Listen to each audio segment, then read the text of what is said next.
Hello, hello. Hello, everyone. How are you guys doing? Hello, hello. I'm loading up Minecraft.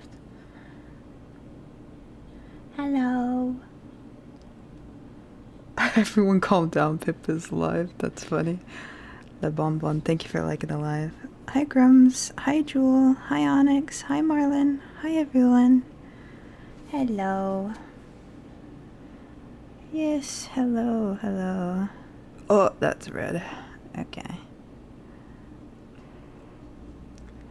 That's a very good question, Marlon. I'm going to be getting into that when I open the world. I know I think the title and the fact that my stream is a lot different than normal might be mildly worrying.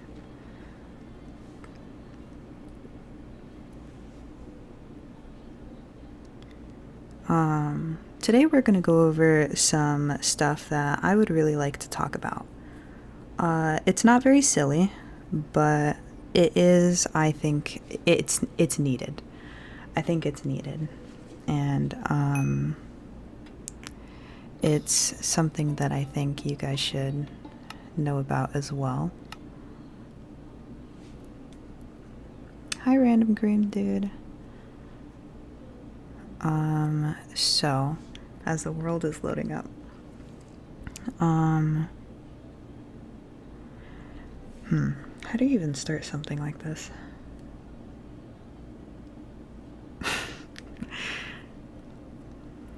Okay. I think it goes without saying in, like our world today that mental health affects pretty much everyone. Hello, hello. So I'm not going to compare myself to others and say that I have it worse than others, but I will say that, well, my condition does interfere with my life, and it does quite a lot. And obviously, if it interferes with my life, it's going to interfere with my streaming.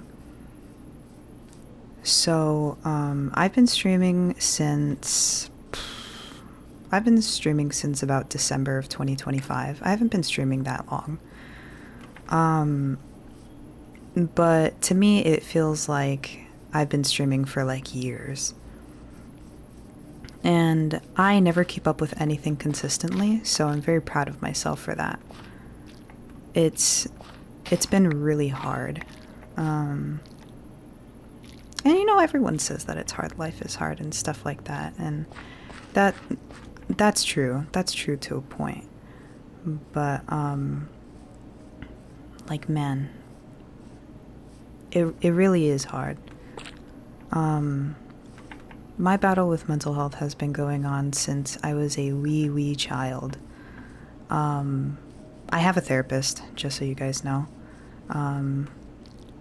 My current therapist, because I've had many, my current therapist says that, well, my condition is debilitating.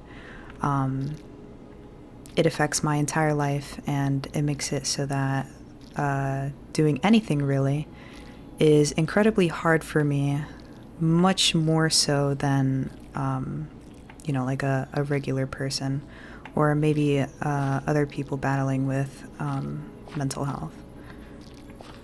Everyone has their off days. It's just kind of unfortunate that my off days are every day. This is such a terrible time for an ad break.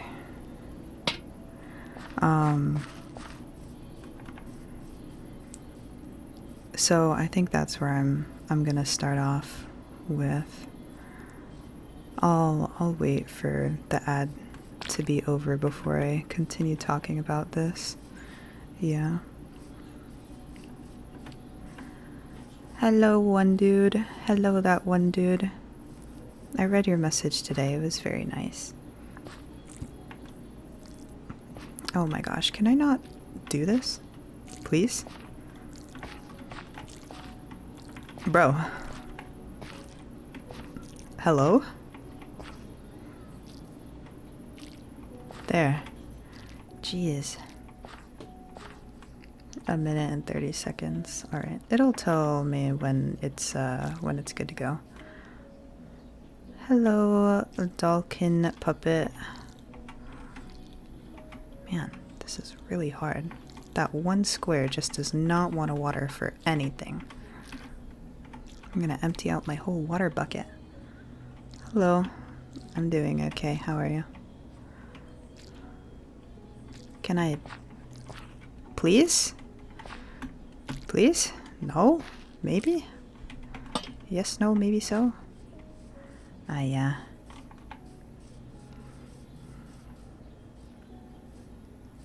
Well, this is nice.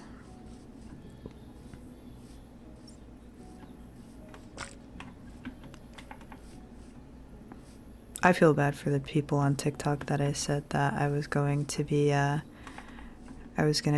little bit more chaotic later. I feel bad. I wasn't planning on this, genuinely. This was also impulsive. Nice, the ad break is finishing. Green Manu, thank you for the heart meet and liking the live. I appreciate you. You're so awesome. Can I... Come on, bro.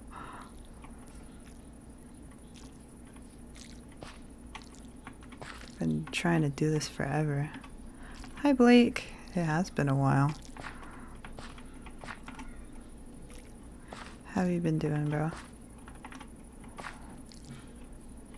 Alrighty. Is the ad break up?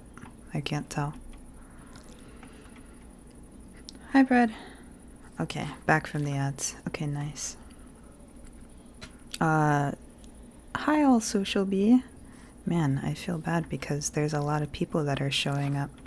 And this is gonna be a depressing stream. Hi, Brad. Happy summer. Oh, Marcus Stefan, thank you for liking the live.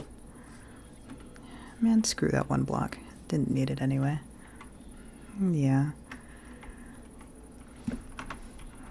Okay, cool. But, man, what was I saying?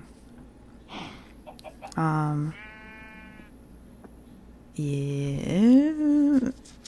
Oh, yeah. My whatchamacallit?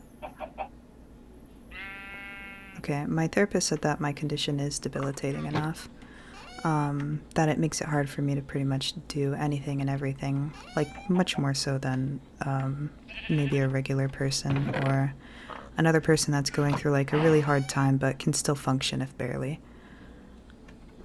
Marcus, thank you for following me. This is the PS Homegrown mod pack. So...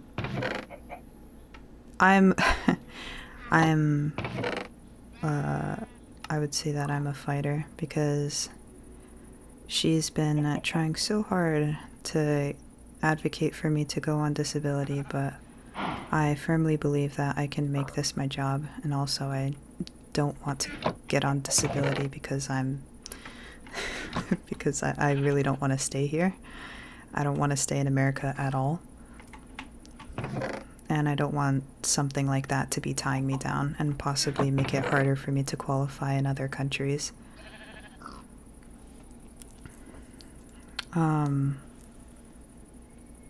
So... Yes, this is true. Pretty much the main thing that's keeping me going is believing in myself, but obviously that's a lot easier said than done. One of my greatest struggles in life have been to stay consistent with anything. I'm very lucky to have graduated high school thanks to a bunch of support and programs that my mom put me into. My sister wasn't so lucky, unfortunately, and she didn't end up graduating high school. But I managed to graduate because I was put into a lot of mental health programs and a lot of different programs that just made it easier for me to, well, to do school. But even then, I barely passed. But still, I'm very grateful. It's been a very long road. I've had a therapist since I was 10, and I have been on medication pretty much since then, except for, well, maybe like 2 years into my adult life because I decided to go cold turkey off of them.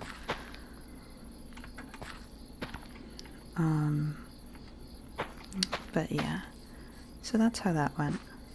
The main thing that I'm trying to lead this up to, I know it's very long-winded, is two things impact my life the most. Thank you for the roses, Green Manu.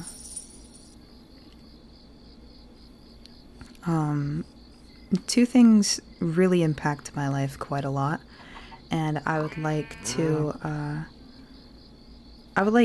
both educate you guys on what it is, how it has affected me, how it has affected others in my life, and how it still affects me, and how it's going to affect my streaming as well. I know not everyone will be here. Not everyone that follows me is going to be here for me. Like, well, for this stream, so I'm probably going to have to continue to explain. But, as much as I would like to be, I can't be super uppity in every single stream. That's kind of been like my whole gimmick, is being like super crazy and super funny and super chaotic. And I like that. I'm not saying that I'm faking it, because that is part of me. It's just not all of me. And it's very hard for me to keep that kind of energy up like 4 days a week. I used to do it for 4 hours straight. And I'm very surprised with myself at how I managed to do that. But the issue with that is that I kept on burning out over and over and over again. And streaming hasn't even been like my whole online career either. I started this on Instagram mainly with an art account to save up for a PC so that I could become a streamer. I mainly chose streaming as my profession because I listed out a lot of rules and things that I think would make it so that I can work. Whether this kind of thing is considered work or not, I think is highly debated. But to me, I would consider this work. Anything that you put a lot of time and effort into is considered work, whether or not you get paid for it. And so, whatchamacallit, yeah, that's just kind of where I am with that. I really hate to be so depressing, and I also really hate to be, I guess, vulnerable. Those are two things that I'm really working on. But I think it's incredibly important for the people that know me and follow me and support me to know, well, things that will impact me and eventually, impact my streaming. Because I'm here for you guys. I'm here to create content for you guys. And, yeah, so that's why. Yeah.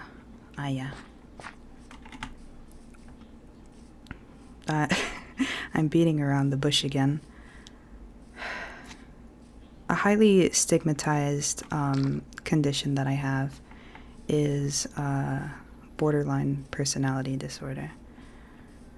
That's and I know a lot of people see the stuff online. I've seen it too, about like, oh my gosh, a girl with borderline personality disorder, she's insane, she's gonna ruin your life, she's a horrible person, and a whole bunch of things like that. I've seen it all over social media, and it's honestly terrifying. And it's terrifying for me to kind of put this on display for you guys. I'm not saying that every person with borderline is a horrible person, and I'm not saying every person with borderline is a perfect person. Well, no one's perfect, but, you know, like, super good. Yeah. Yeah. I'm not making a lot, unfortunately, but I'm working on it. Thank you, guys. Borderline is a tricky condition because, well, I would like to talk about how it happens first. Like, what causes a person to have borderline personality disorder? Borderline personality disorder can occur in children. Well, it starts from childhood, like a lot of mental health conditions do, and trauma factors. It starts from childhood, from maybe your parents were negligent, or maybe they weren't, they just weren't very emotionally, they didn't acknowledge your emotions that often, things like that. Which kind of fit in with my childhood. I'm not going to go super deep into it, but that's one of the leading factors to borderline. It's just due to parental negligence and things like that. Another big thing of borderline, I'm not saying this so that you guys can diagnose yourselves, by the way. I'm just trying to spread awareness so that not everyone thinks that people with borderline are freaking horrible people.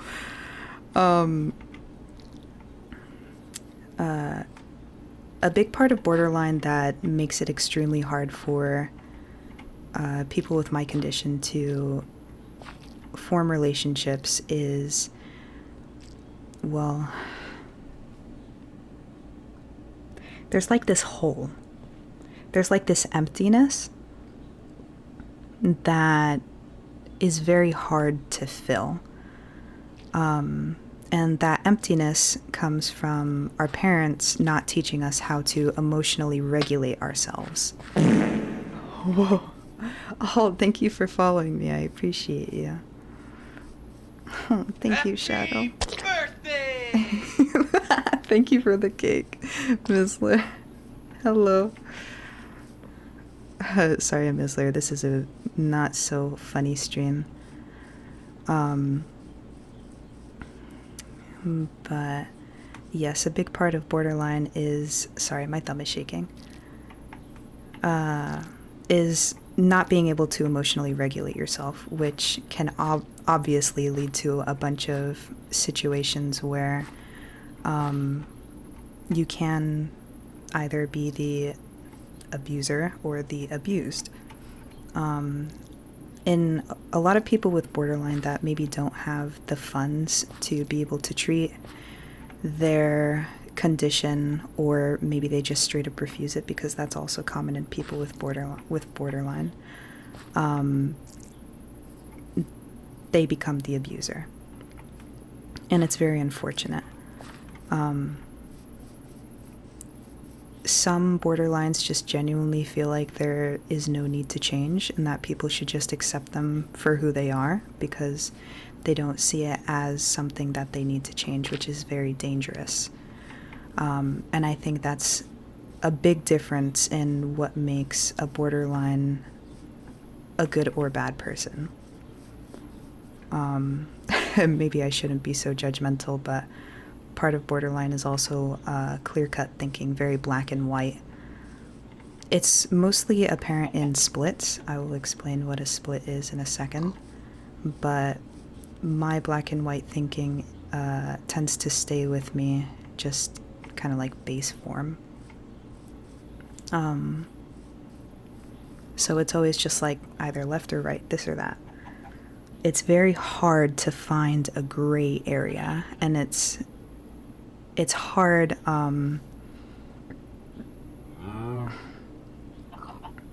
it's hard to find a gray area and also to see it as well.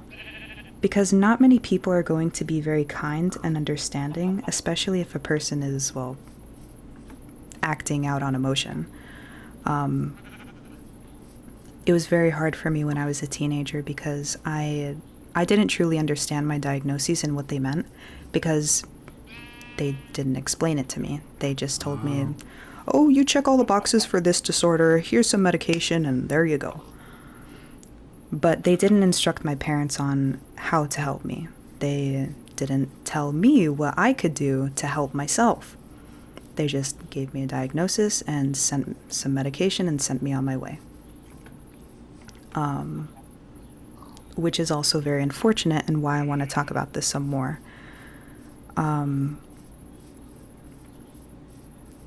A borderline personality split can happen. It can happen when there's a trigger. A lot of people with borderline have abandonment triggers. It doesn't have to be that they are abandoned. It can be that they felt abandoned. A big trigger for me when I was a teenager was if the person didn't text me back like that.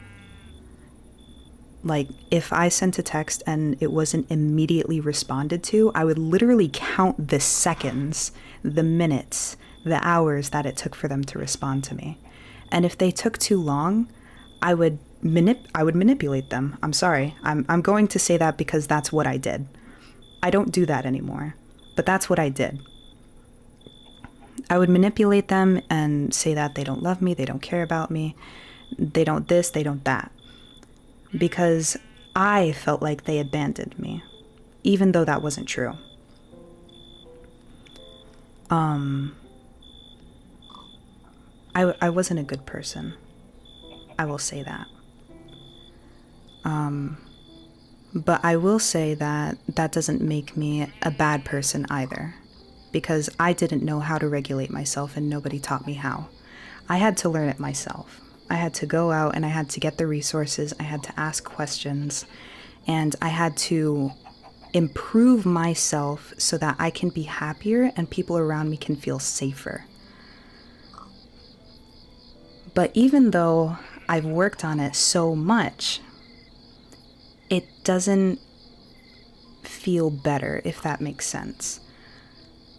A huge part of borderline is that because we don't have emotional regulation, we feel everything, and I mean everything, at 200% than a regular person does. Any tone shift, it sets off alarms. Criticism is still very hard for me to accept, but I'm very good at accepting it on the surface, just not inside. I've become very introverted, so even though my emotions are still on fire, I don't react to them, I just feel them, which is debilitating. It's incredibly painful because instead of talking about it and communicating about it in a clear and concise manner with people that I trust. Excuse me, I'm sorry. Ugh, really bad time. I just stuff it down because I feel like my emotions are if they're too much for me to handle, they're too much for anyone else to handle. And also just the fact that sometimes I really can't I really can't identify my triggers. So there's a lot of stuff that I still have to figure out. I worked on myself enough so that I can be good around other people, but I can only do that for so long.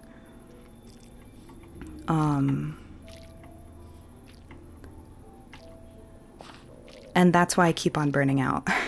Because as much as I love to be silly and chaotic, because that is a part of me,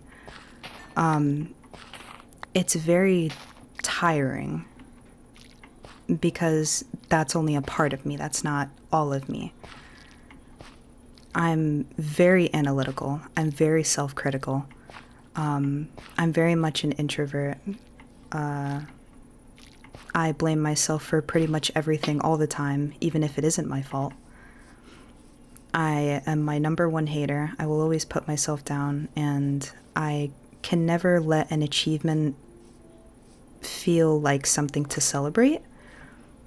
All of my achievements feel like it was something that I was supposed to do and not something worth celebrating, which my therapist also tells me is due to the lack of reward that I got as a child, specifically with grades.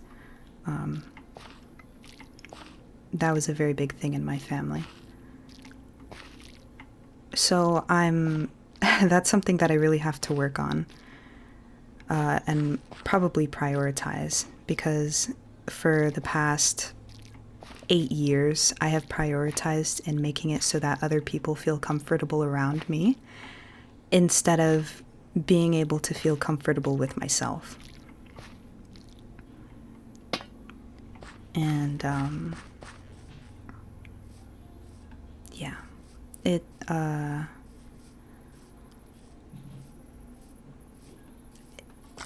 it's hard. That's pretty much all I can say. It's hard. It's unavoidable. You can't make yourself stop feeling the way that you do. Can't even tone it down a little bit. But even though I can't stop feeling the way that I do, I've learned that I can control my reactions and actions to it. And that's what I do. I have, once again, with that vulnerability, something that I need to work on is being able to trust others. Because I don't trust anyone. I don't trust anyone at all. And that's something that I really need to work on. I don't trust my own parents. Well, that's for good reason. But I don't trust my roommates. I don't trust any friends that I have. I don't even trust my closest friends. And it's nothing that they did. It's nothing that they did. It's not that they aren't trustworthy. It's something in myself that I have to work on. Because I am so used to my emotions being viewed as negative, and then their reactions as a punishment for me being the way that I am. Yeah. But it's not fair to myself, and it's not fair to others, especially people that I know. Logically, I know that I can trust them, and they want me to trust them. And I know that I have people I can reach out to whenever I'm going through an especially hard time. But no matter what, I just can't get myself to. I'm very good at hiding the way that I'm feeling. And I have perfected my responses to mimic how I would sound when I'm fine. And I have just copy and pasted those responses when I'm not feeling fine. Because I don't want my emotions to burden others. And I know that if I flip the script and someone I knew was telling me these things to me, and I cared about them very deeply, I would want nothing more than for them to come to me however they're feeling. I'm a very accepting person, and I'm a very understanding person. And I always want people, no matter what, to feel like they can come to me for whatever and whenever, especially if they really need it. But for some reason, I just can't give myself the same grace. I've always been like that. It was especially bad when I was a teenager. I'm sure we've all been there, especially nowadays, where, that one friend says, "Oh, I'm gonna yoink myself out of existence," and then all of a sudden you're there for them and you're texting them and you're making sure they're okay and things like that. I was the therapist friend for many, many years. But at some point, I realized that unfortunately, a lot of people that say those kinds of things, they don't mean them. They do it because they want to feel cared about. They do it because they want to feel like if they were to do it, someone would miss them. And so I just stopped caring for those kinds of people the way that they did. Or, the way that I did.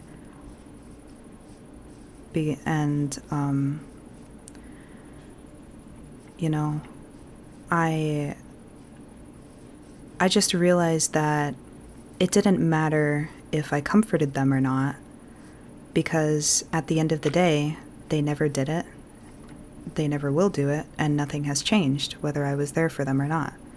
They're still depressed, they still go to anyone that will listen, when they say that they're gonna themselves. And no matter your response, they're going to stay the same because they don't want to change.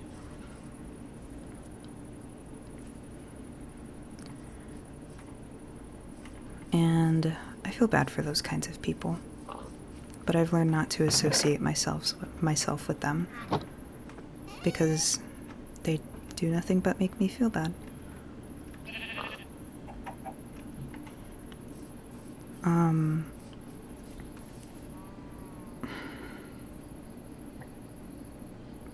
But back to borderline. That's one of the things that's also very hard. I can just completely snap back to normal, like intense mood swings, crying 1 minute and then completely calm the next. And it feels completely natural to me. But to others, it looks like either I was faking crying or I'm faking being okay. But that's just genuinely how my brain works. Because of the conditions that I was forced to survive in certain conditions, I had to immediately stop crying. Otherwise, there would be something much worse waiting for me. I had to force myself to stay quiet when others were talking. Otherwise, there would be a punishment. I had to force myself to do a lot of things that I don't think any child should be forced to do in order to survive in what's supposed to be a family. And I'm still working on undoing the things that caused. And it feels unfair. And a lot of borderlines I see will say, well, why do I have to work on myself if it wasn't my fault to begin with? And that's a perfectly valid reason, because during my splits, when I'm having extremely intense emotions, black and white thinking, having very impulsive whims, making impulsive decisions, and things like that, I do think like that. I completely think, I have extremely irregular thinking. I think the way that I am is the real me. And if anyone doesn't like that, well, then they just don't like me, and they should leave me, and I'll go find people who are better and that really understand me and things like that. And that's just not true. But it's very hard for me to see that it's not true. However, even though it isn't my fault, and it isn't other people with borderline's fault, that we are the way that we are, we react the way that we react, we feel the way that we feel, we still have a responsibility that at the end of the day, it is our lives. And we can choose whether to make other people's lives a living hell, or we can choose to be better for both ourselves and others. And it's hard. It's so hard to change. Nobody wants to change. Not even regular people. But that's what has to happen. Borderline isn't a forever disorder, but it does last a very, very long time. When you hit 40, you don't qualify to be to be diagnosed with borderline personality disorder anymore. But that doesn't mean that you just change, like a light switch flips off. You can get re-diagnosed at the age of 40, but for most people, their brains are able to, eventually their brains are able to emotionally regulate themselves, and that is why they do not qualify for borderline personality disorder anymore. I'm almost 24, but I feel like I've been doing the work that my mom should have done for her whole life.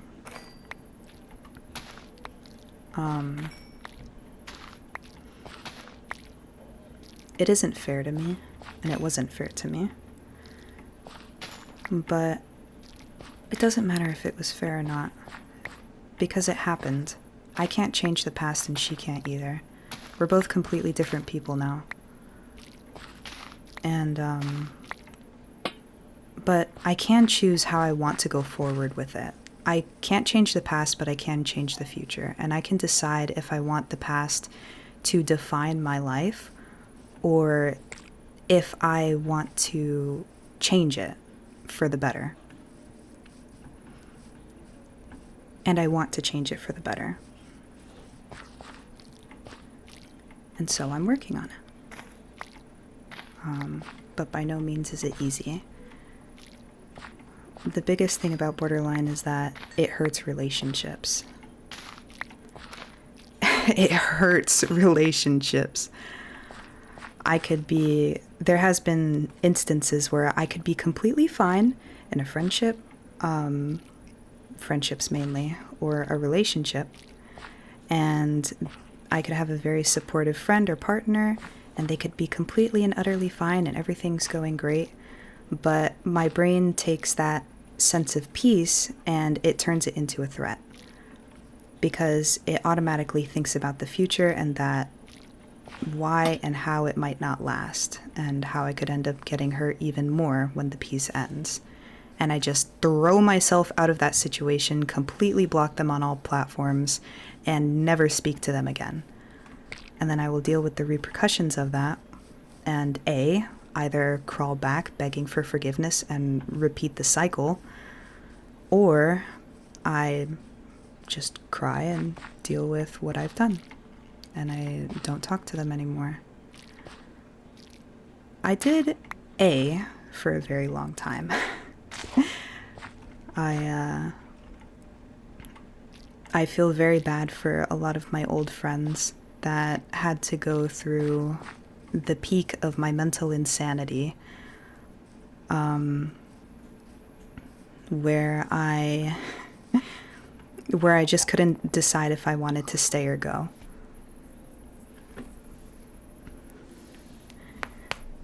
Sorry, that was my wrist. And there was a lot of back and forth with my friendships and partnerships that they did not deserve at all. And I'm sure that I've also traumatized quite a lot of people.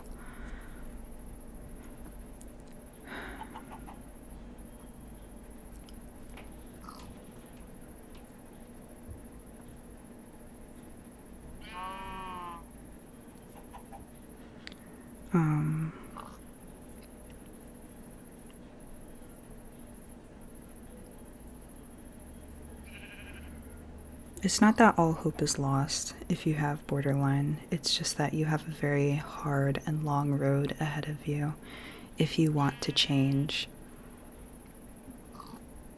But if you don't change, if you don't put in the effort to change, things will always be hard and difficult, and they will reap no good fruit. Borderline is tricky because it harms relationships. There's a push and pull factor, never being able to feel safe, and at times making people feel like they can't feel safe around you. They will walk on eggshells around you. They will leave you because the friendship or partnership is just too exhausting, or too much. People with borderline often have the problem of being too much and too little at the same time. And that's very hard to deal with. Because how are you supposed to love a person that can't decide if they love themselves or not? And love themselves enough to put in the work to be better than who they were yesterday.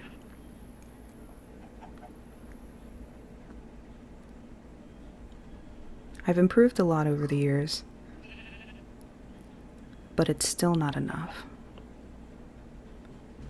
And that thinking, that critical thinking that it's never enough keeps me motivated, but it also diminishes any kind of achievements that I make because it never feels like enough. I need to work harder. I need to be more. I need to be enough for others, for myself. I need to do more good things to make up for the bad that I've done. I need to do this. I need to do that. I won't be satisfied until I've reached this goal. I won't be satisfied until I've gotten this out of my life. I won't be satisfied until I'm good enough to be loved.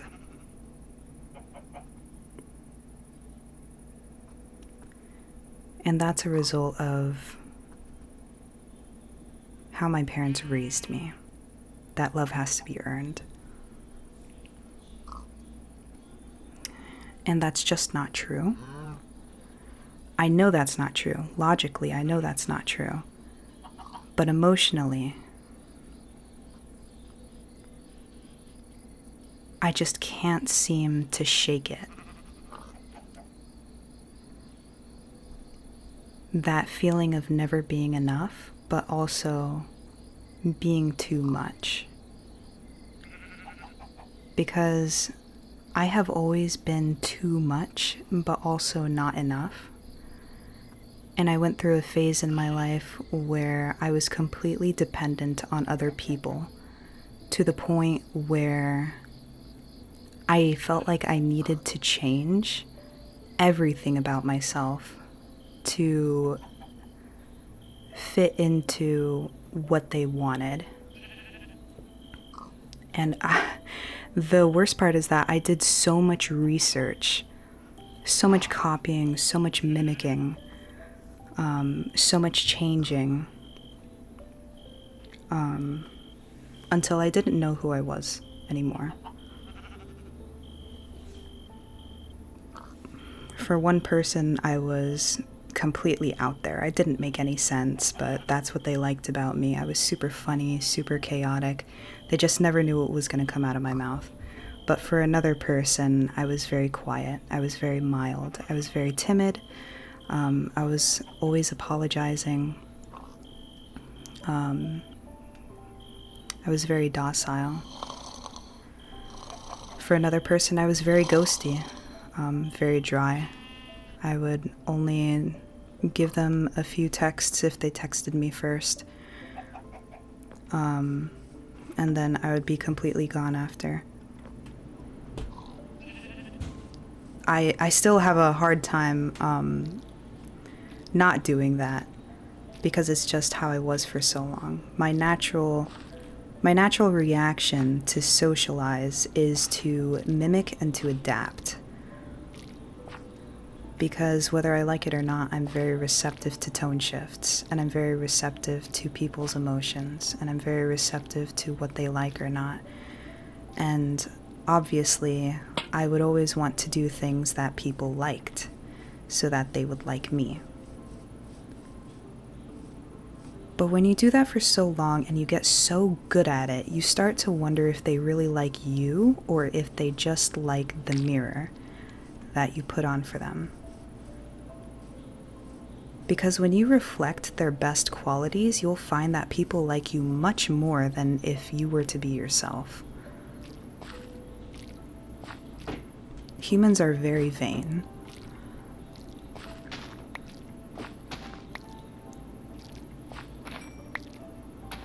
The hardest part is when I know what they want from me, but I know what I should do. Because there has been a lot of conversations that I've had where I know what they want me to say and I know how they want me to act, but I know that's not what they need. And I know that's not what I deserved. That's not what I deserve. And so I shouldn't give them what they want. Sometimes I don't give them what they want. Other times I do. I can't really say why, because I just don't know myself. But don't be like that.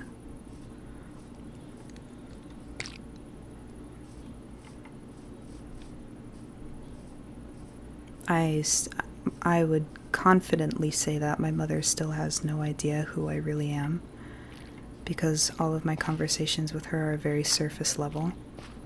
I'm there for her a lot more than she's there for me, because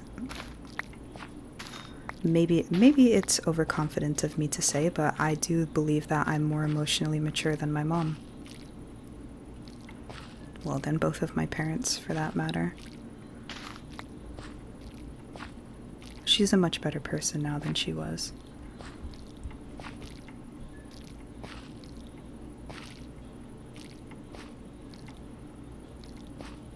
But it's still hard.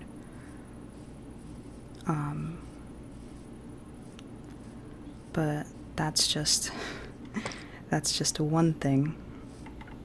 Another thing that very much affects my life is schizoaffective disorder.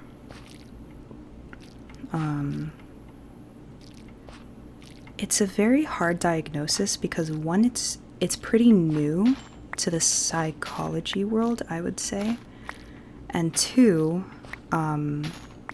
it's just much less known about than other conditions.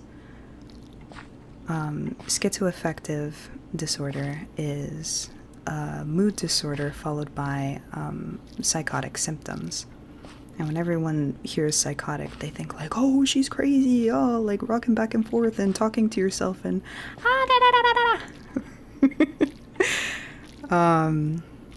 and that can be true for some people. I have seen people that are trapped in a state of active psychosis, and it is one of the most heartbreaking things to see, to experience from one human to another human. Active psychosis is scary, and it is heartbreaking. And sometimes I'm scared for myself that if I'm pushed too far, that might be me someday.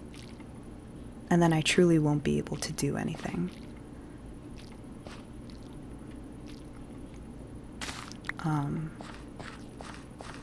I'm not going to talk about active psychosis because that's not what I have, but psychosis can be followed by, well, the normal things that you would hear in schizophrenia. Hallucinations, disorganized thinking. They can be auditory, they can be visual, they can even be physical hallucinations. Some of the things in schizoaffective disorder that have affected me the most personally is disorganized thinking, and physical hallucinations. A big thing about schizoaffective disorder that I have come to realize is that it's made me into an insane hypochondriac. I'm completely healthy. I don't have any physical illnesses. All of mine are mental. But because I'm such a hypochondriac, if I worry enough about it and I fester over it, I can start hallucinating the physical symptoms of whatever illness I'm terrified of catching. It's terrible, and it's especially horrible because I have an irrational fear that I will be allergic to anything that I eat. Even if it's something that I've had for years, even if it's something that I've never had a problem with eating before, just knowing that I can become allergic to anything at any point in time is horrifying to me. And it makes it hard for me to eat things out of my comfort zone, and it makes it hard for me to eat things in general.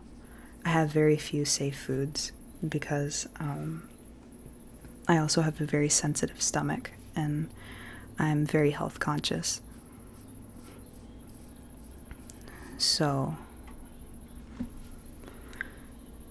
ouch.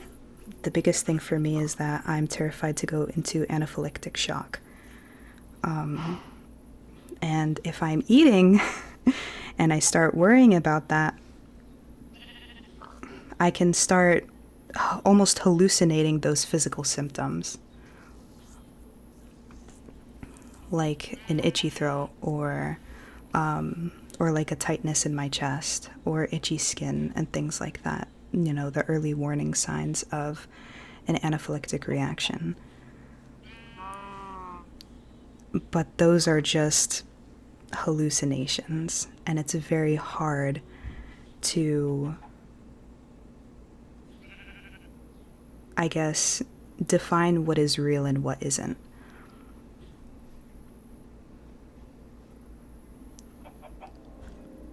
That's something that's extremely hard for me. Being able to define what is real and what isn't has been an ongoing issue and struggle since I was 17 years old.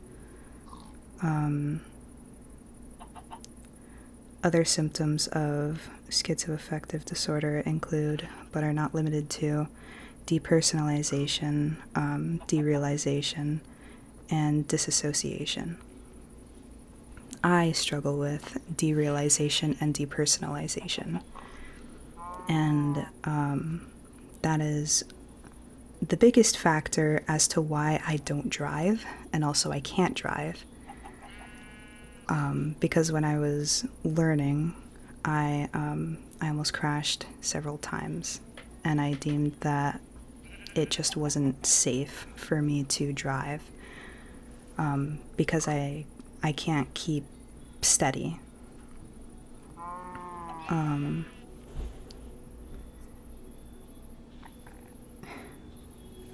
What else? Delusions. Delusions are probably the most overlooked thing, even by me. Delusions are mostly apparent during a psychotic episode or a split.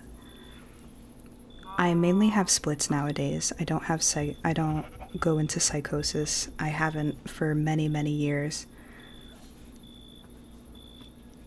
I mainly went into psychosis when I was in a very hostile environment.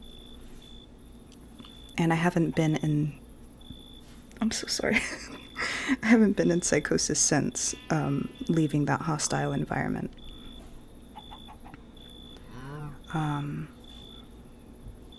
So that's good. Splits are still everyday factors, though, because no matter what, there will always be triggers. I've developed agoraphobia, which is the fear of leaving your house, because of just how overwhelming everything is. on an emotional level and also on a sensory level. So once something clicked in my brain that if I don't leave my room, if I don't leave the house, then I can't get triggered, that's what makes me not want to leave.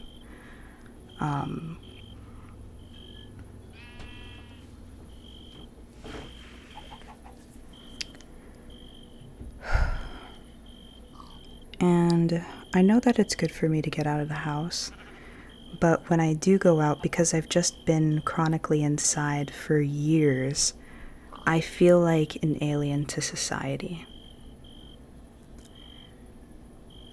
And I'm gonna tell you guys this because Lurb does have some dark lore, but that's actually why I decided to be an alien as my persona. Because I don't feel human. I don't experience things like regular people do. I don't feel the same things as regular people do. Even though I can look the same and I can mimic the right things to say, it doesn't feel genuine, and it never does.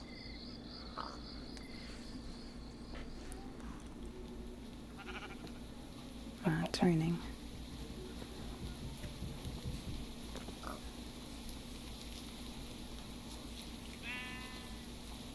And it doesn't help that I have depersonalization as well.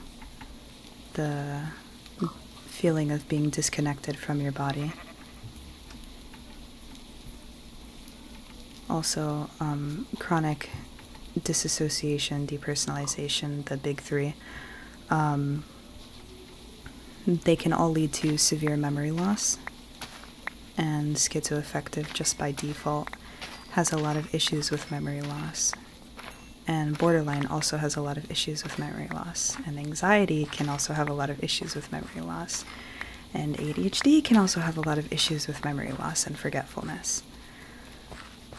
And depression can also have a lot of memory loss. And I'm just, like, completely screwed with, like, all 4 or 5 of them.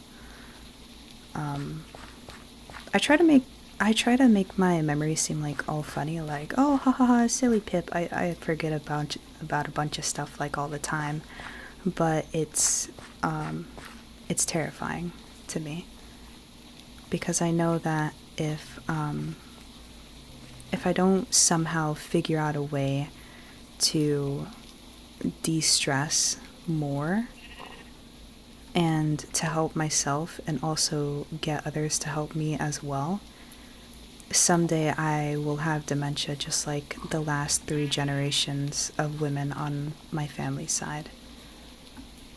And I'm pretty sure I will have it. But dementia is a scary thing to die from.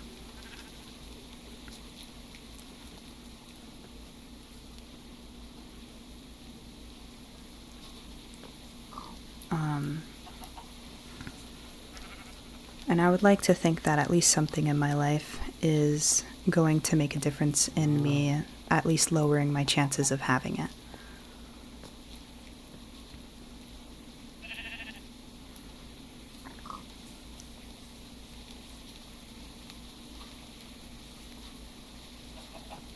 I can't really say that I fear death, because I don't. But I am afraid of the process of it. That's what I'm afraid of.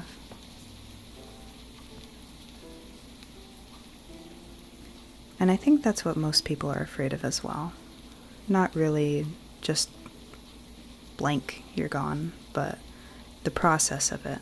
What will it feel like?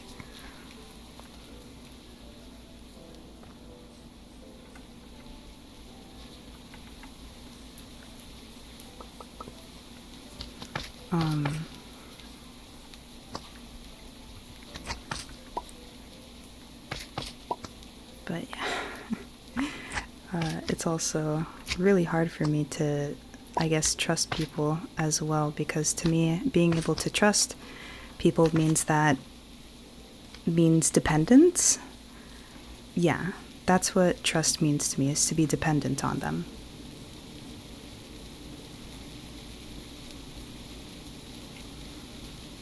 And I know that's not true.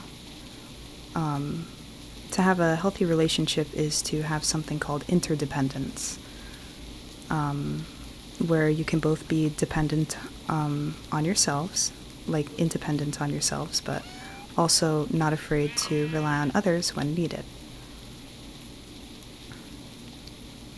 But it's very hard for me to do that, because when I trust a person and when I choose to rely on a person, I give them my complete entirety.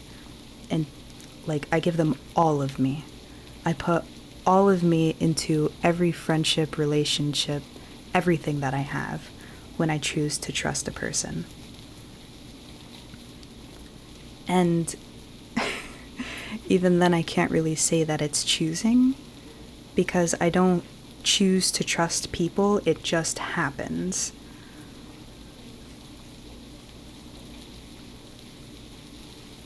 The biggest balancing act has been to figure out how to respond in hard conversations and with gray areas while having black and white thinking.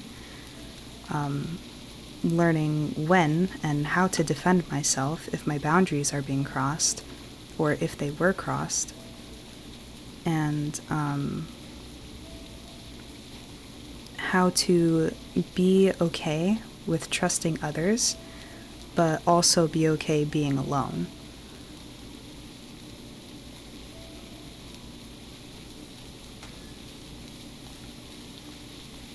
Those are the things that I'm currently working on in my early 20s.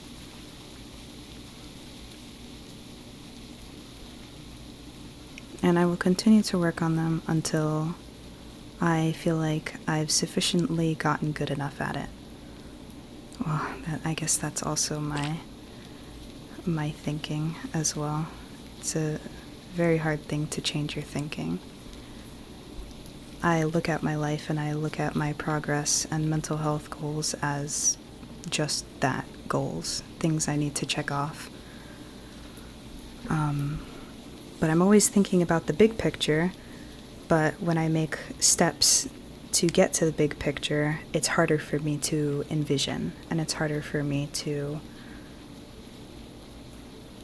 I guess, follow.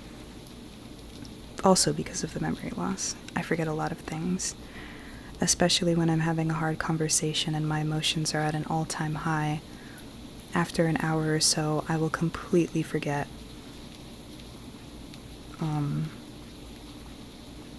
what happened. Sometimes I will remember the conversation, but I'll forget how it was solved, and I'll only remember how it was, like what the conversation was about, but not how it was solved. And so I panic and thinking that it's unsolved, and I go to resolve it with the person that I was having the issue with, only for them to reassure me that it was already solved. And then I have to ask them how it was solved so that I can re-understand.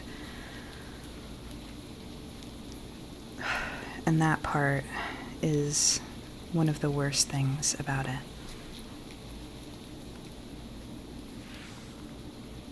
I have a hard time just remembering things in general, but those conversations are the hardest.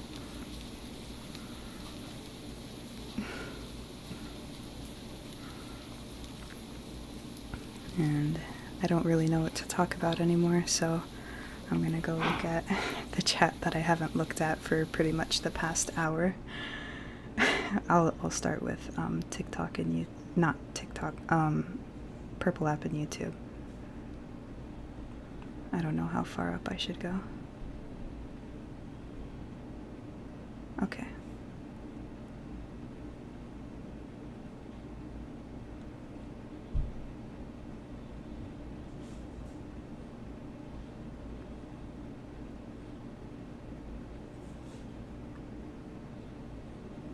Everyone told me I couldn't get into medicine. Depression forced me to take meds, but I skipped all high school with a single exam, and now you're graduating in pharmacy and an over-the-counter vet. That's incredible.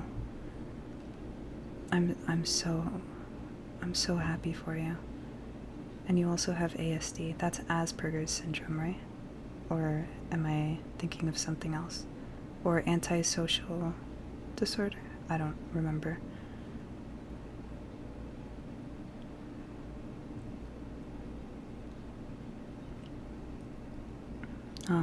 Borderline doesn't have a type 1 or type 2. Bipolar has type 1 and type 2.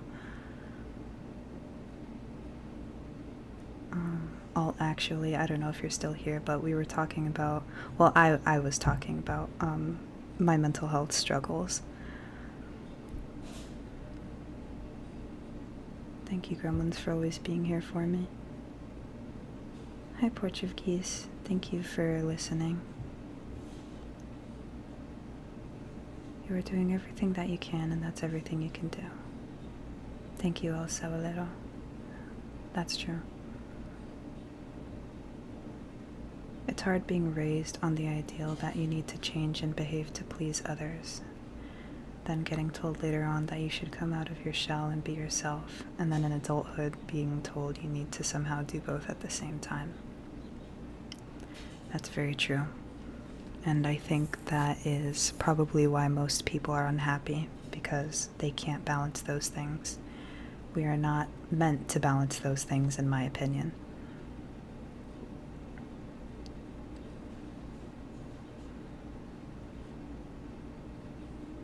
Hi, Sergeant Spice, if you're still here. Sorry you had tech issues. I popped in to see what was going on in your Minecraft world, and instead I got to learn more about an amazing person that I met on accident. I'm sorry that life's putting you through all these issues. That's okay. I really appreciate you being here, and thank you for being so understanding. Marlin was never banned. It's just a joke. Oh, okay. Hi, all. Okay, now for TikTok. Even though I'm pretty sure most of these people probably aren't here. Let's see.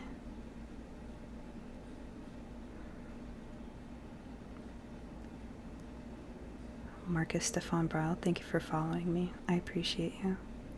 thank you for following me. I have not seen Pap. Thank you, Moose. I'm very glad to have such an understanding community. The strongest, thank you. I'm working on it.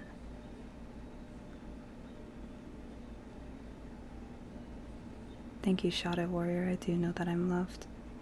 La Passion, thank you for following me. I appreciate you.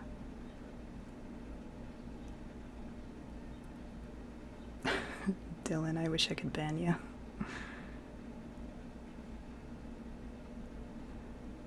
Hi, Forest.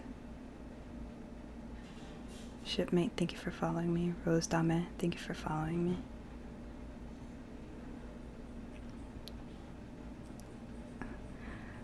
Borderline doesn't have type 1 and type 2, but bipolar does.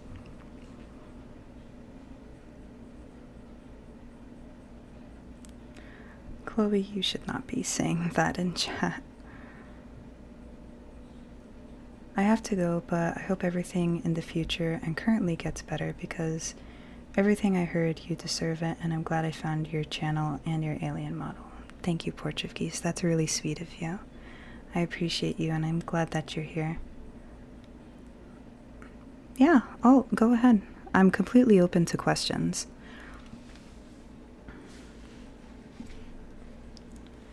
I know it's true, Chloe, but that can be really triggering to some people.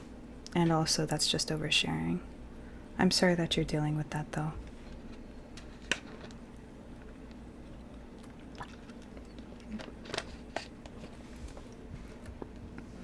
I don't mind listening. It's kind of unrelated to the mental health streams, but what are my streams normally like? Well, my streams are normally very chaotic and very loud and very screamy. Also, I have an alien PNG tuber model that I normally use, but I chose not to use it today because, well, I feel like if I was talking about all of these down in the dumps things with a silly model, I don't know, it just doesn't feel like it would be right. You've watched a few clips of older ones. You should take a look at some of the newer ones. Those are really funny. I try to be super lighthearted, but I can't be doing that all the time. I planned on listening to Mother's whole discography earlier and didn't do it. So sorry I'm saying this, but I'm gonna go now. Hope I don't get sidetracked while listening to Mother. See you another time, Pip. You don't have to apologize. I'm happy that you were here, Axel. Oh my gosh, I'm sorry. And I hope you have a fun time. Good luck.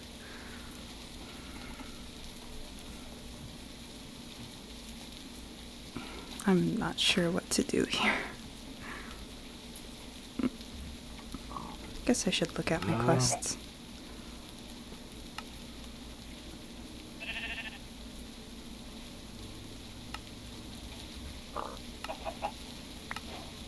Nice.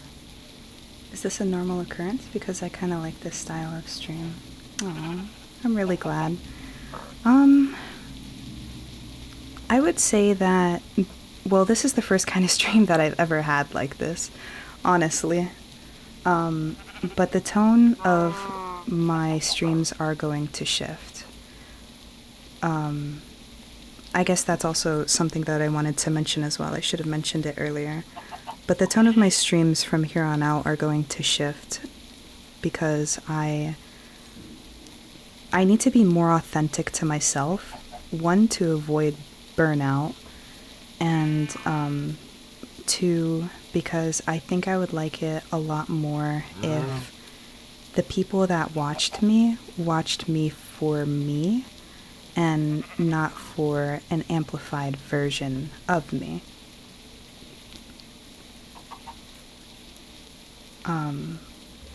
Because I'm a very complex person.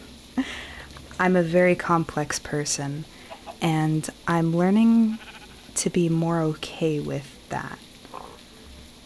That I don't have to just be one thing, and I don't have to just be another thing. It's not that it isn't me, it's just that those are different sides of me, and it's okay to have both sides, or all sides, because they're all me.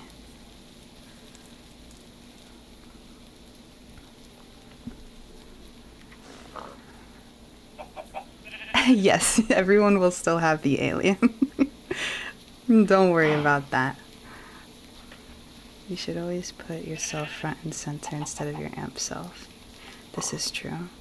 I mainly put my amped self up because, well, I really need the money to become a streamer. I really can't emphasize enough how badly I need this to become my full-time job. I'm already treating it like a full-time job. But I need to make money from it as if it is a full-time job. And I know that being super silly and super funny and super loud gets more attention because it's just attention grabbing. You know. But I really don't think I will get very far if I don't just be authentic.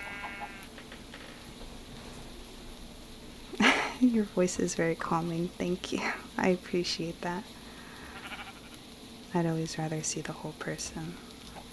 Well, you guys are going to be seeing a lot of sides of me very soon. I don't intend to be one of those streamers that, like, cries on stream. If I feel like I'm about to cry or if I feel like I'm about to have a panic attack, I will just end stream. I think I almost had a panic attack one time on stream, and I just ended it early.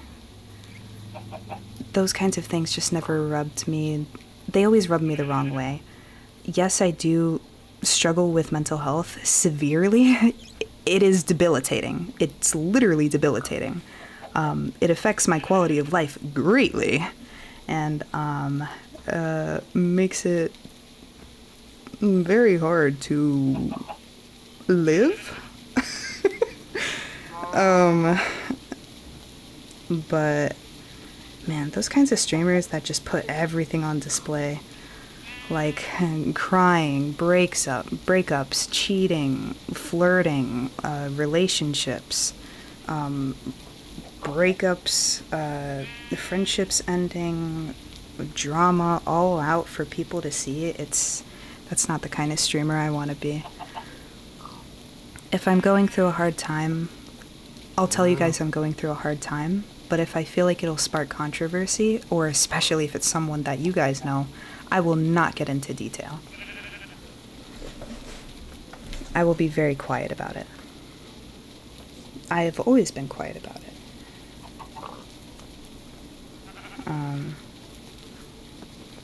Man, this is gonna sound really depressing, but there's been a good few times where I have literally just broken down before hitting the start streaming button, and then I just completely kick into gear.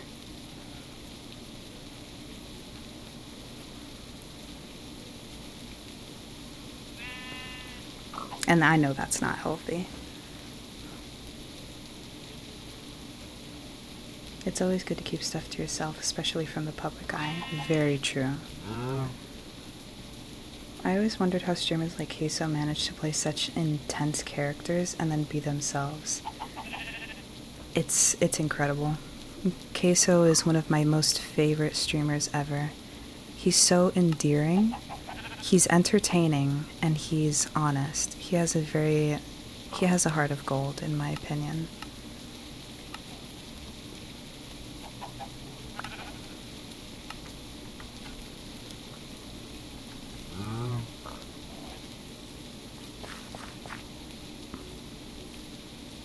I'm gonna go give them an orange.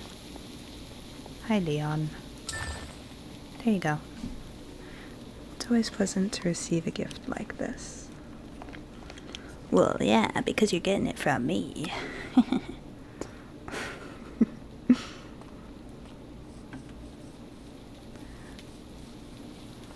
He does.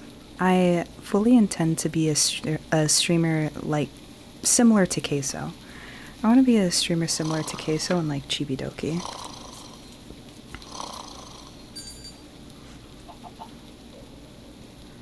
That type of person to me is Jinxie. Very interesting streamer to like because he's mostly honest and just funny. Really? Jinx. Okay, I'm sorry, but whenever Queso collabs with Jinxie, it's like it literally just feels like rage bait. It feels like he purposefully tries to sabotage like every game that they play, and it just makes me so mad. Oh, I can't stand his playstyle. I'm sure he's probably a very good and honest person, like you say. I haven't watched any of his stuff. I've only seen the collabs that he does with Queso. But, oh my goodness.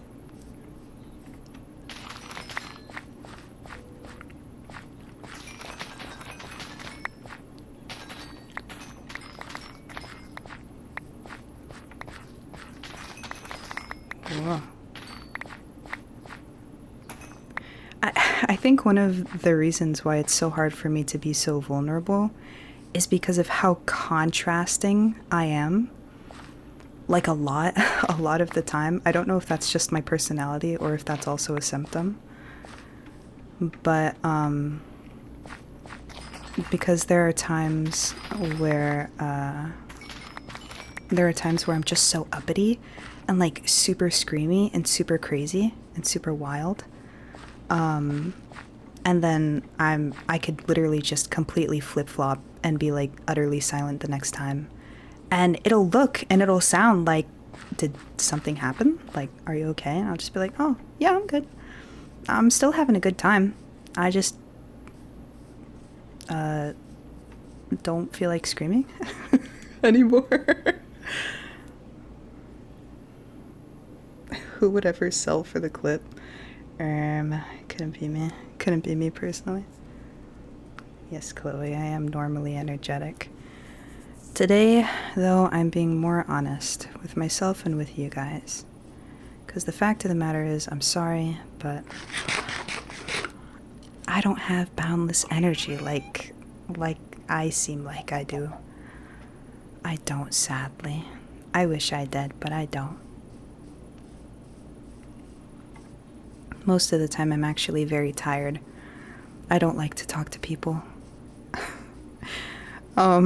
It's really sad because I have a lot of really good friends. That I do enjoy. I do enjoy hanging out with them. Don't get me wrong. But, I guess my main form of, I guess friendship is sitting in silence but with each other. Oh, there's little bees. So cute. That's how I express that I just like being around people.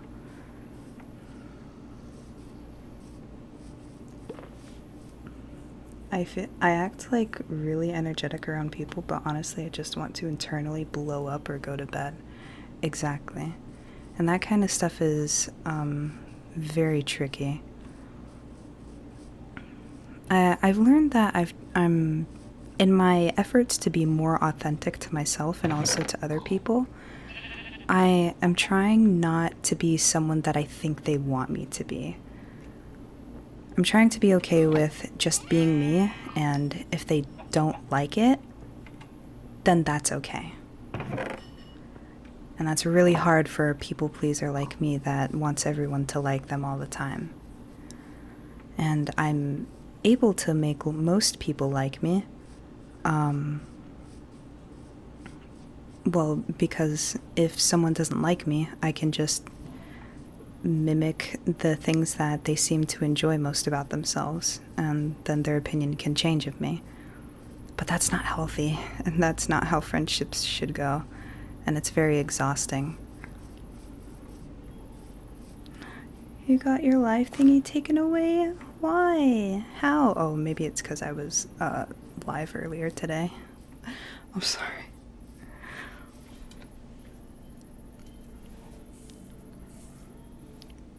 Oh, double hearts. Thank you for following me. I appreciate you.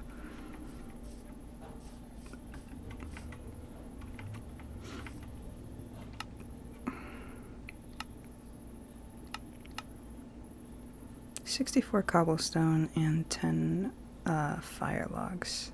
Okay. Hi, Nerf. Yes, it's Minecraft. Yeah, you can ask me a question about streaming. I don't mind.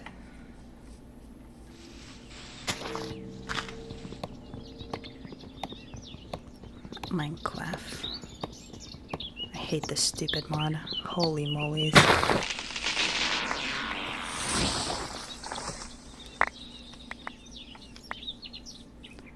Whoever made HT Tree Chop, I just want to talk, man. I can't physically explain how much I freaking hate this mod. I hate it with a passion. Worst mod ever. How do you balance streaming and personal life? Because I want to start streaming. If I'm going to be completely honest,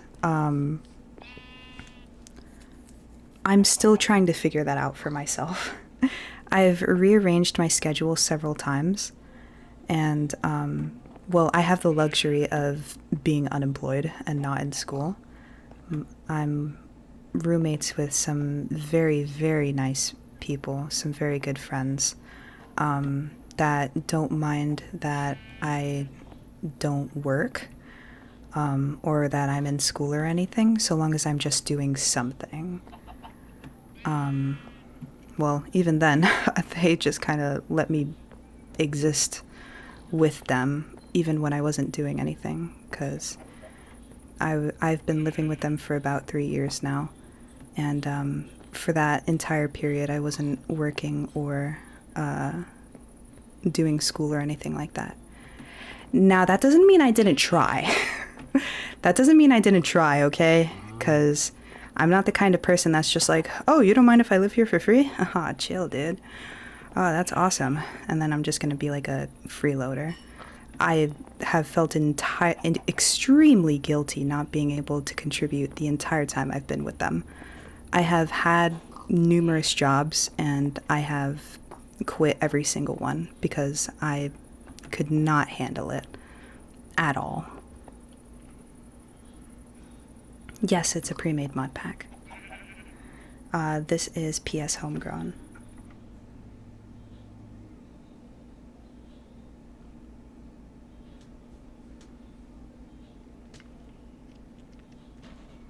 Then why do I have what?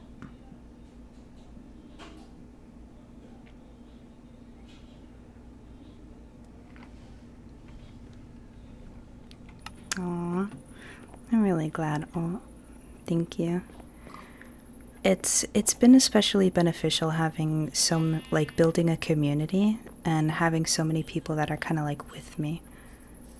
That has been incredibly comforting, more so than I ever thought was possible.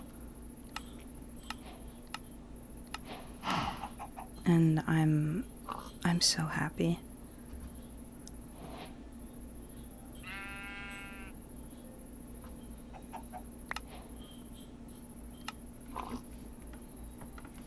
Oh, the mod that I hate. Why do I have it?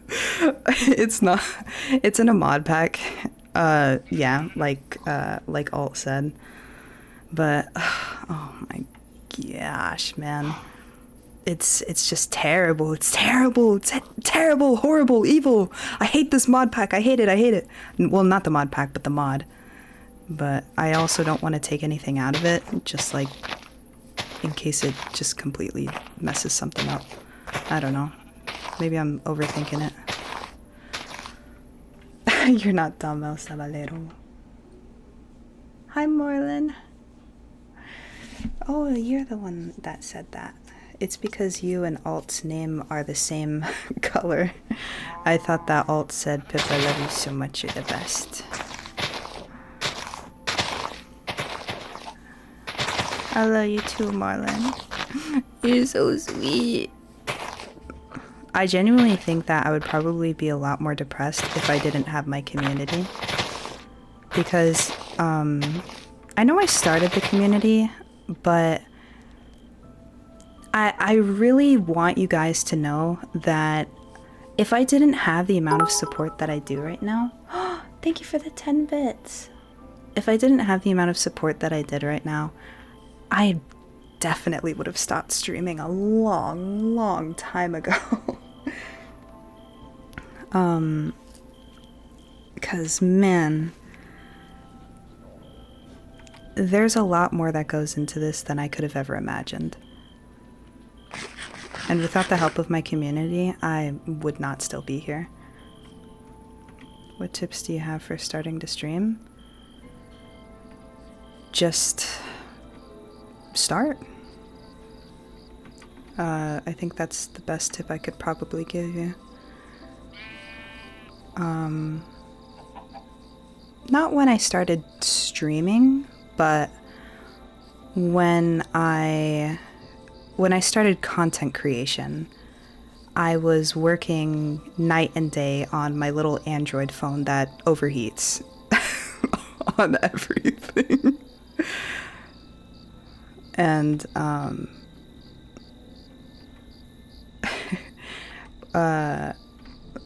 while doing that, I eventually raised enough money to be able to buy a PC, like an actual desktop one. And, other than that, I've just been using free stuff because I'm cheap. And I refuse to use anything that I don't genuinely have to pay for.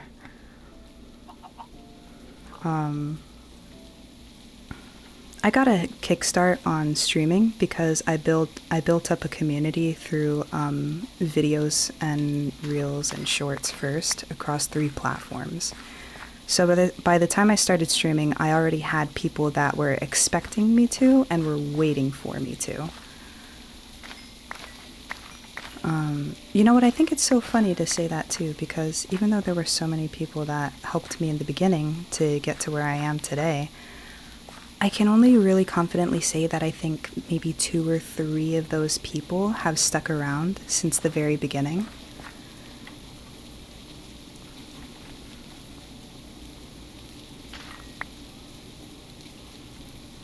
And I'm so grateful for those people. I really am. You want to start streaming Minecraft, but your PC is trash? Save up for a better one.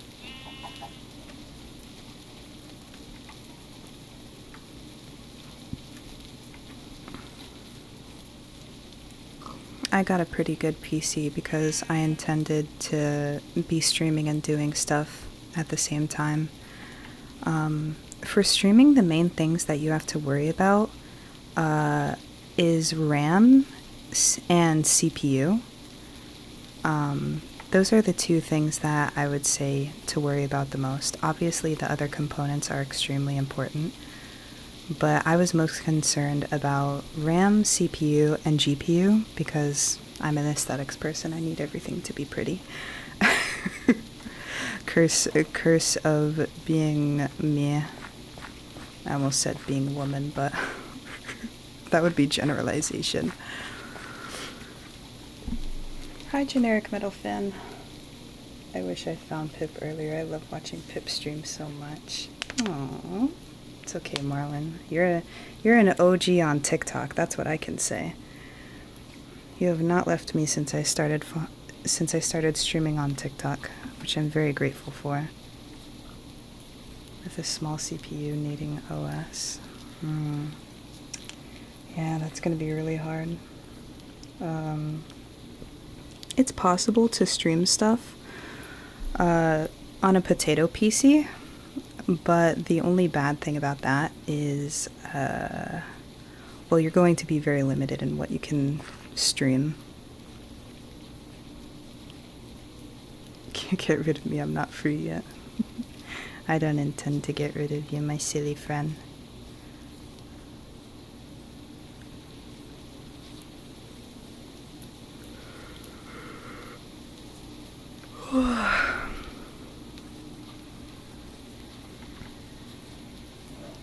Man.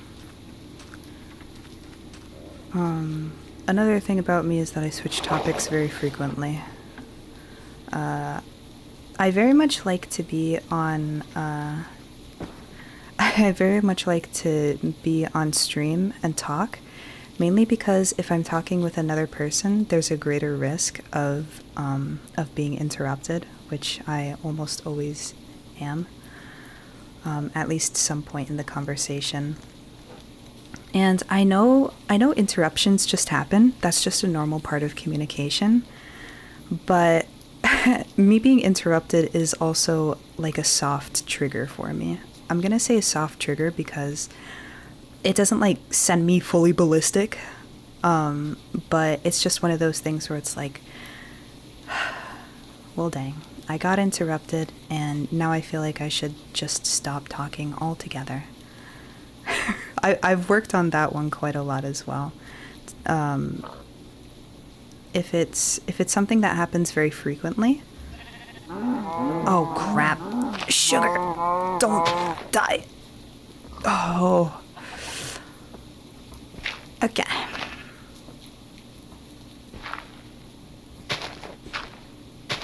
Okay, buddy, come here. You're gonna get back here because I need you to breed with Mrs. Cow. Sorry, give me 1 sec. I forgot. What?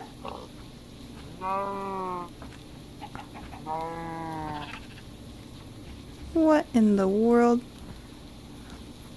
Well, dang.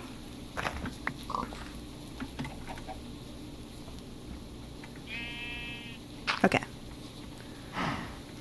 Yeah, it just feels like giving up.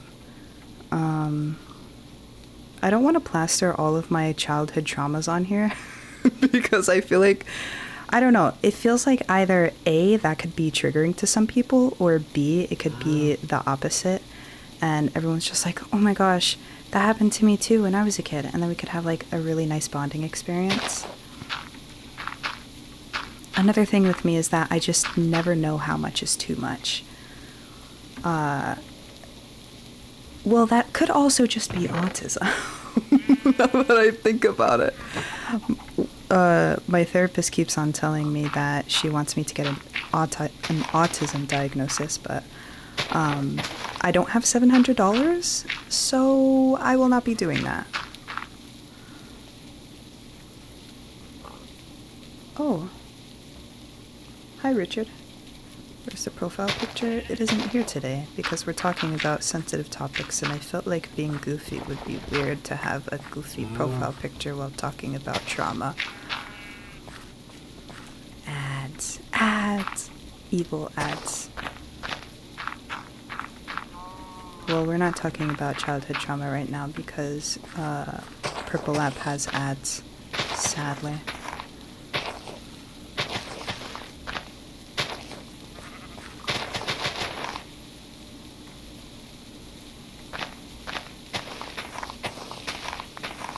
I'm gonna push this back a little bit. $700 for a medical test is crazy. I wish medical stuff in America wasn't overpriced. I completely agree.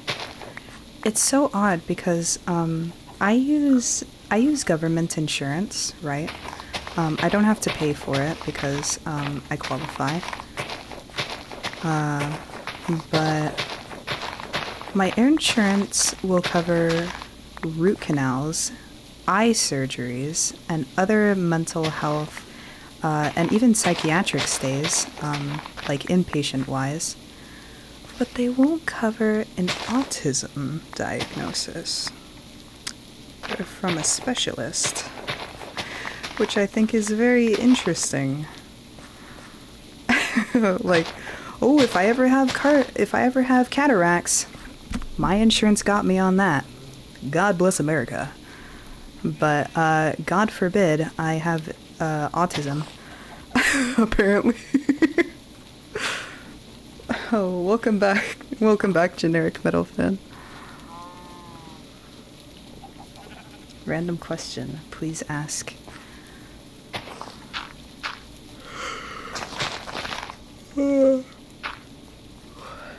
Insurance is so great, they never waste my time. So true, twin, so true. Do you have ADHD? I do have ADHD. I was actually diagnosed with ADHD as a wee child. That was my first ever mental health diagnosis. I was diagnosed at like 4.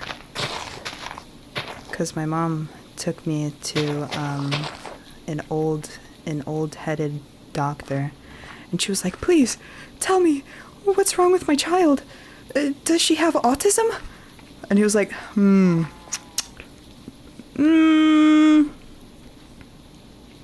nah, I think she just got ADHD. And she was like, oh, okay. And then just proceeded to never understand what ADHD meant. Probably the worst fumble of history ever is that ADHD is literally only seen as not being able to concentrate or focus. I can confidently say that that is probably the biggest fumble ever. I really like to learn about my medical diagnosis, my medical diagnoses, because one, I just feel like it's something I should learn about. Like, hello, it's something that's wrong with me. And B, because if I can understand myself more, then that means that I can help myself. And if I can help myself, if I ever need to rely on others, they can also help me because I can tell them how to help me.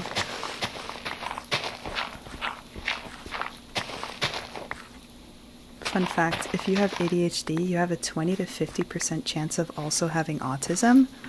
That's so crazy. It must have been meant to be. I knew I had the tism. I don't know.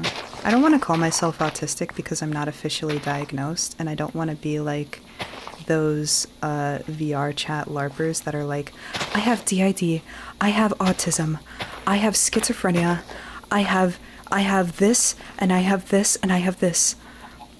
please feel pity for me.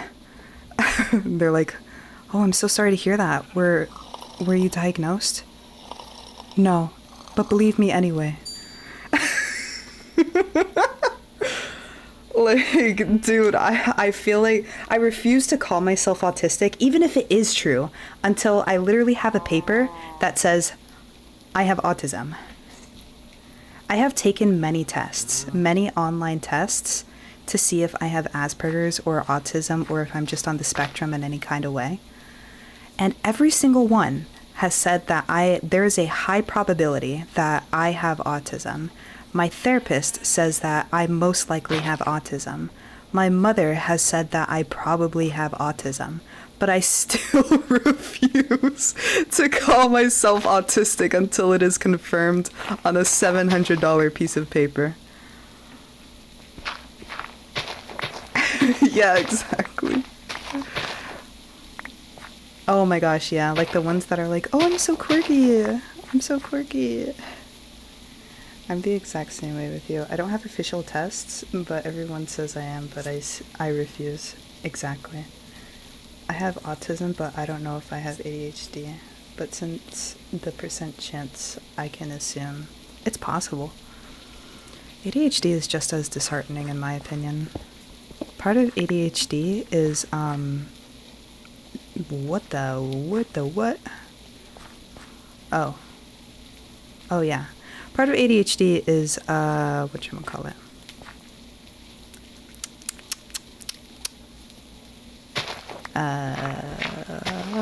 Sensory issues.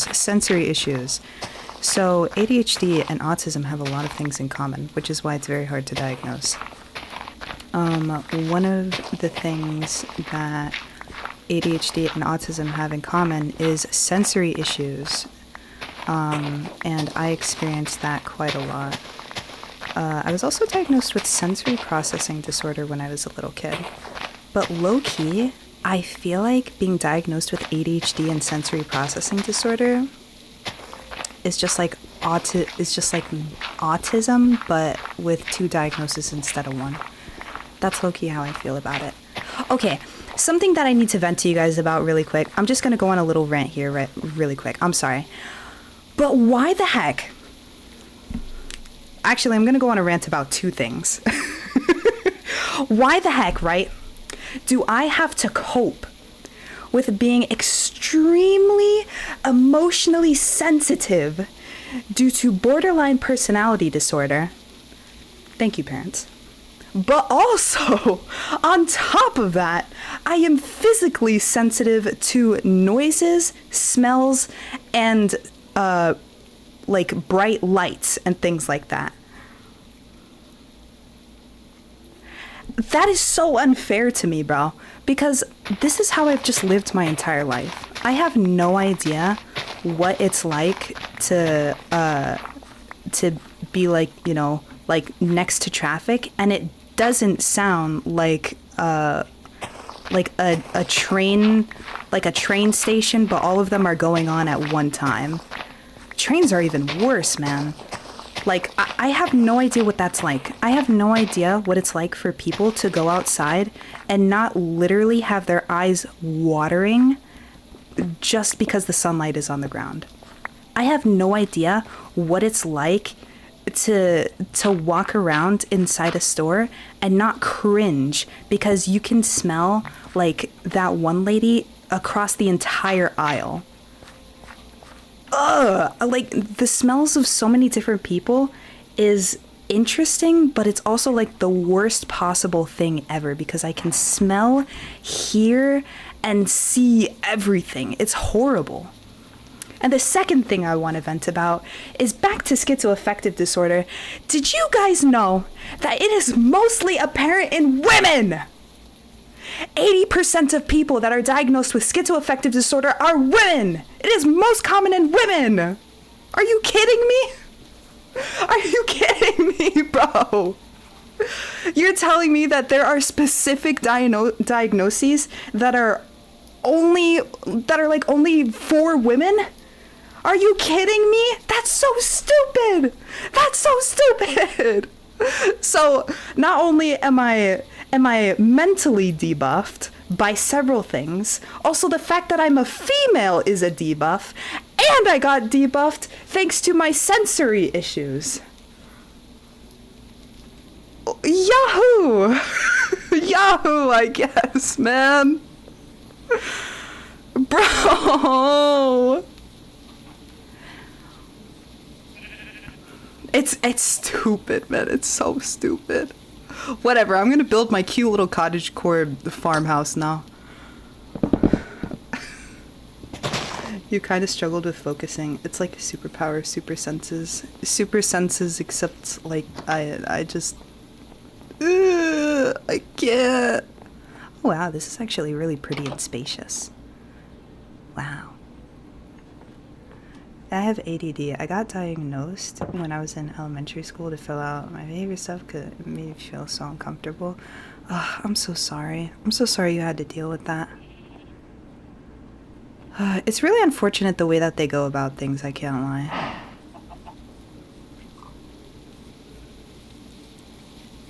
Oh, but boys get heat stroke?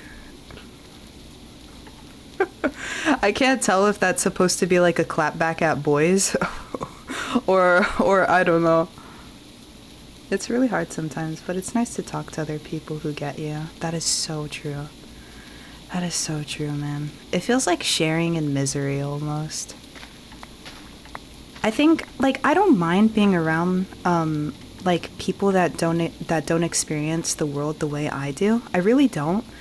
But it's when they tell you to either just suck it up or that, you know, like, oh, it's a mindset. It's just a mindset that you have to get out of and stuff like that. Those are the kinds of people that really make me mad. Those are the kinds of people I don't want to be around. My dad, he doesn't believe that I have any of the mental illnesses that I've ever had, and he believes all of my inpatient admissions throughout my entire life since the age of 10 have all been for attention. Same with my attempts. And I'd literally just look at him. Like, do you guys know that one dog? Hold on, I'm gonna try to pull it up. No, it wasn't a dog, it was a cat. Hold on.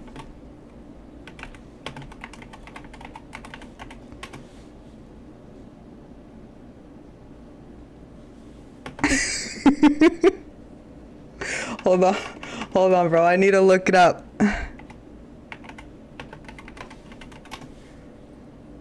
Where is it? No, come on. I know what I'm talking about. This. No. I need a bigger one. Oh, whatever. View file. Yeah. Okay. This is literally how I look at my dad. when he's like spouting off to me and mansplaining about how all of my quote unquote mental illnesses are just delusions and they're not real and they're all made up in my mind, and how I can just overcome it if I changed my mindset.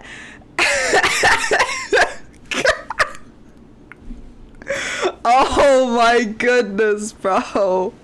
Oh my goodness. Like, I have never met anyone more in denial than my own parents. My grandfather told my mom that your brother had ADHD because she did. That's insane. You should send him to jail. That's actually crazy. I just want to talk to him. Bro, that's what I'm saying. Oh my goodness.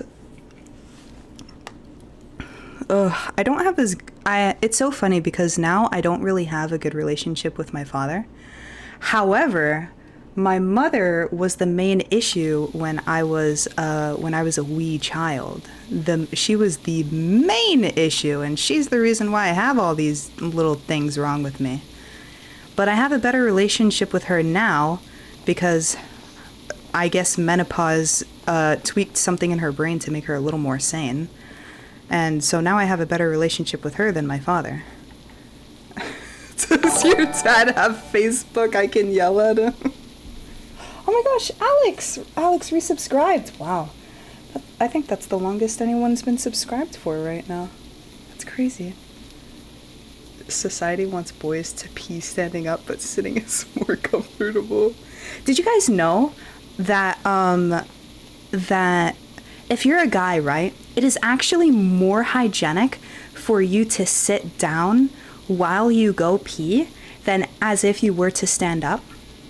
And also, you have to use toilet paper. I'm sorry, I'm gonna be the one to say it. You have to use toilet paper, because ain't no way are your undies gonna smell like pee-pee. And you're just gonna think that's okay. It doesn't matter how much you shake it. It doesn't matter how much you wiggle it. It doesn't matter, okay? It's nasty and you need to use toilet paper. You have to, bro. You have to. I don't understand either. Yes, also because less splash. Exactly. I've been trying to unlearn to be standing up because it's... Yes, exactly, bro. Yeah, great started conversation. I'm sorry, Alex. My dad never taught me how to stand doing it. Well, I think that might be a blessing in disguise, honestly. Everyone should be sitting down while they pee. It is not more feminine, okay? It's more hygienic. You know, because I've literally seen, and like those comments where like guys are trying to teach like other guys how to be more hygienic when they use the bathroom. I see those comments full of I'm not gonna call them men, I'm gonna call them boys, because that's what they are. Full of boys who are just like, nah bro, that's gay. Nah bro, that's like too feminine. I'm a man. I'm going to pee standing up. And I'm like, okay, so just say that you're nasty. Just say that you're dirty. Is it because of the particles? It's because of the particles, but also because of the splash. So if you were to pee standing up, right? And if you were to take a black light to the bathroom, it's going to be disgusting because the splash gets everywhere. There's like these tiny, tiny little drops that you don't even see that get all over the bathroom, especially when you flush with the toilet lid open. Oh my gosh. I cannot explain to you guys how important it is that whenever you flush the toilet, you have to close the lid. You have to close the lid, okay? I swear, maybe I'm a hypochondriac. I wouldn't call myself like a clean freak, but every time that you flush the toilet, you have to close the lid, because all of those splash marks, all of the splashies with your poo-poo and pee-pee, all of it is going everywhere, okay? You have to close the lid. You have to. Please. Hi, sir. We're talking about this because we're enlightening people. We went from mental health to cleanliness. You at the urinal and feeling drop splash back is the worst. Oh, I'm so sorry, bro. Nah, I literally refuse to sit on public toilets because I'm terrified of the splashback. I will squat over them and I will still have like toilet paper over the toilet seat while I use it if I genuinely have to go that bad. If it's number 2, I'm sorry, but I'm holding it. I don't care. I'll hold it for as long as I need to. But I'm not doing that in a public place. It's not happening. Some people pee on the side of the toilet and others pee in the water and it's louder while the side is quieter. I feel like if you just do it, if you just aim it straight for the water at that, I can't believe that you're just doing that for the sake of it. I believe you're trying to make a statement, because there is no way you can genuinely just be like, that's just how I do it. That's just how I do it. You know you can pee on the side, right? Like, to make it quieter. You don't have to do it in the water. And I swear, bro, if anyone argues with that logic, I don't know what it is, bro. You have some kind of complex over feeling that you need to assert more dominance with the way that your stream works. I don't understand. If you're not gonna sit down, at least aim to the side of the bowl. Please. MCR Fem Guy, thank you for following me. Do I have Discord? Yes. My Discord server is linked in my TikTok highlight. Piss alignment chart goes crazy. I am trying to teach you guys. You have to be clean. I'm returning from my service after 2000. Wait, are you finally done with your military service, Alex? Are you finally done? You didn't lose your arms. How else would you be typing? Hate when there's pee on the seat. Oh my gosh. Oh, I have so many gripes to tell you guys right now. Oh, okay. So for reference, I live with 2 boys, right? I live with 2 boys and 1 girl. And I share a bathroom with a boy.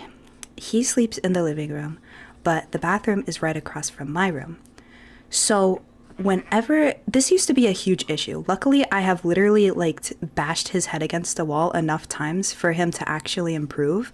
But this was years, okay? This was years of bashing it into his thick, stubborn, bull-headed skull, okay? Because first of all, he didn't lift the toilet seat when he peed. Okay, that's my first gripe. That's my first gripe. The second gripe is that he wouldn't clean up the droplets left on the seat. That's my second gripe. My last gripe that finally made me start to like yell at him was one day at 3 a.m. I had to take a midnight pee. I had to take a midnight pee. I couldn't see. I didn't have my glasses on. I was sleepy. I was out of it. And when I sat down, I felt it on my bum bum. I felt it, bro. I sat on it. I sat on the pee-pee. Oh. It was horrible.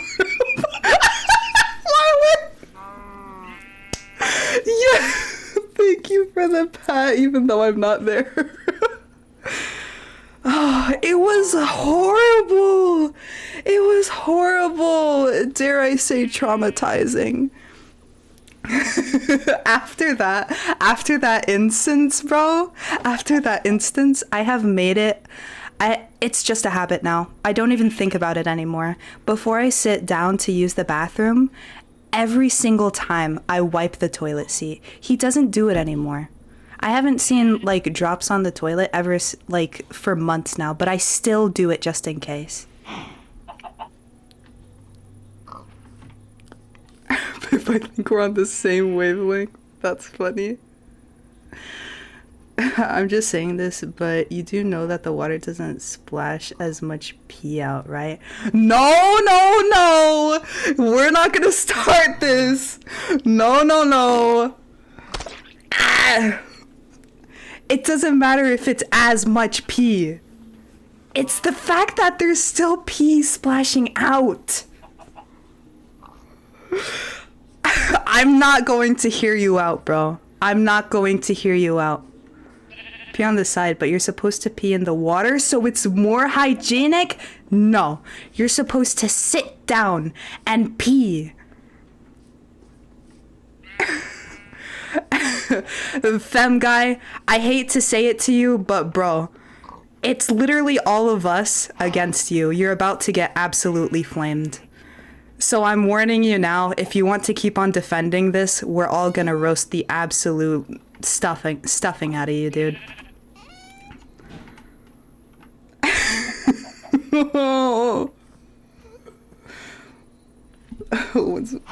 Oh my gosh, that's so evil. Some people suffer from PTSD because of war, but you suffer from it because of this. Yes, I'm sorry. It's so evil. It's so evil. Peed on the side. I was told that the water splashes less though. It splashes less, but it's still splashing. So, okay, I'm gonna imagine this really quick. I'm gonna imagine that I'm a dude, right? and I'm streaming it on the side of the toilet, right?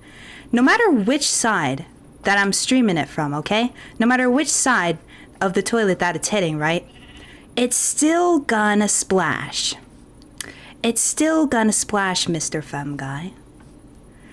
And the very fact that it splashes, okay, is nasty and gross because it's going to get on the toilet seat. And if it gets on the toilet seat, you know where else it gets? It gets in the air. It gets in the air, and then your pee-pee particles are all in the air, okay? The only way for it to be completely hygienic is if your bottom is completely blocking the toilet by you sitting down and doing your business. That's the only way. The only solution is to... No. That's not what I'm saying. No. That's true. Something that sucks for me is the more endowed you are, the more you trip after you pee, and it sucks. All right, I think we're starting to go into personal territory. Actually, this is a pretty personal conversation already, but I think there's levels. Oh, good. Oh yeah, it's been 2 hours. So thank you guys so much for being here with me today, and listening to my mental health. And eventually, I don't know how it started. Bro, it literally started off so depressing. Like, listen guys, I just wanted to say I'm dealing with some stuff. And then it ended off with like, if you don't pee sitting down, you're nasty. But yeah, the tone, I really want you guys to know that the tones of my stream are going to shift a little bit. They aren't going to be completely like somber, but I'm going to try to be more authentic. So there's going to be changes. The super hyper chaotic silly me is still me. But it's a very amplified version of me.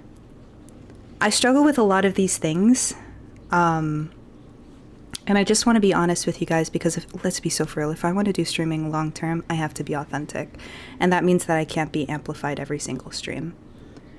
I just can't do that. So hopefully you guys don't mind what you see in the future, and it'll be chill. Through good and bad, better for worse, I love you guys. I love my niche community. Yes. Thank you guys. Thank you. I love my niche community. As long as my diagnosis isn't you, as long as you're happy, very true. I am not borderline. I struggle with borderline. I am not schizoaffective. I struggle with schizoaffective. These are things that I struggle with, not things that I am. I do not claim them. A reminder of God's hopeful plans for the future. Very true. Thank you, JJ. Yes, this is Geodash. I hate that game. Congrats to the well-endowed pisser in purple F chat. Okay, bro. I'm ending stream now. I'll see you guys.